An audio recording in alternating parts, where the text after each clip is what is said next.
Adiala jail में नैब Al-Qadir trust case और नैब Toshakhana case, इन दोनों केसेस की समाअत है।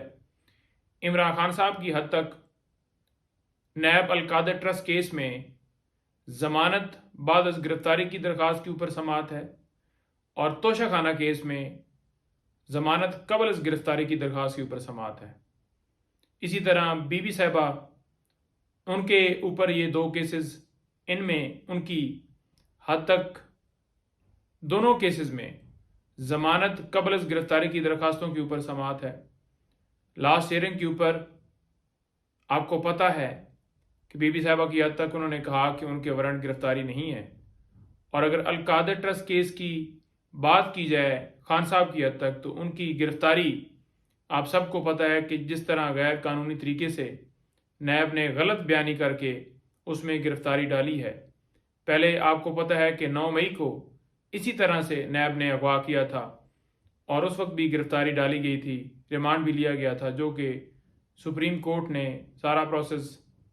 गैर कानूनी डिक्लेयर किया। तो आपको पता है कि नैब ने जिस तरह से गलत बयानी जो है वो की है इस अलकादर ट्रस्ट केस के अंदर, 2 से 3 डेट्स इस बुनियाद के ऊपर उन्होंने ली हैं कि जो नैब का लॉ है उसके मुताबिक 10 दिन का टाइम जो है वो रिक्वायर्ड है इस दरख्वास्त को दायर करने के लिए, जो हमने रिवीजन दायर की थी इस बुनियाद के ऊपर कि इमरान खान साहब की दोनों दरख्वास्तें जो हैं वो बहाल की जाएं। इन्होंने दोनों दरख्वास्तें इस बुनियाद के ऊपर नीचे ट्रायल कोर्ट में रिजेक्ट की थी कि इमरान खान साहब अदालत में पेश नहीं हुए। हालांकि अदालत ने हुक्म देना था, इंतज़ामिया का काम था सिक्योरिटी देना और खान साहब को पेश किया जाता। अगर ये सिक्योरिटी का बहाना जैसे आपको पता है बनाते हैं तो फिर वीडियो लिंक के ज़रिए हाज़िरी लगा के दरख्वास्तें खारिज ना होती और वो डेट्स अडजन होती, जो भी आगे तरीक़ाकार बनता, लेकिन ऐसा नहीं किया गया। एक दरख्वास्त जो है इस्लामाबाद हाई कोर्ट से हमारी बहाल हो गई जो तोशाखाना की हद तक है, और अलकादर ट्रस्ट केस के अंदर क्योंकि नैब ने गलत बयानी की थी, 3 डेट्स इसी बुनियाद के ऊपर ली थी कि लॉ जो है उसके मुताबिक 10 दिन में इन्होंने आना था, तो लिहाजा ये 10 दिन के बाद आए। उस लॉ का हवाला दे रहे थे जो कि लॉ मौजूद ही नहीं है। जब अदालत को पता लगा तो फिर नैब ने वहाँ पर माजरत की। अब हम तो सोच रहे थे कि उनके खिलाफ कार्रवाई होगी जब फैसला आएगा, लेकिन उनके खिलाफ क्या कार्रवाई होनी थी, बल्कि हमारी दरख्वास्त थी वो जो है उन्होंने कहा कि अब इन्फ्रक्चस हो गई है, क्योंकि गिरफ्तारी नैब ने उन 3 डेट्स के अंदर अंदर डाल दी थी। तो इस तरह से उन्होंने इसमें गिरफ्तारी डाली है, गलत बयानी, गलत लॉ का हवाला देकर, और इसी तरह से ये सारा केस चला रहे हैं। आपको पता है घंटों इन्होंने तफ्तीशें जारी रखी,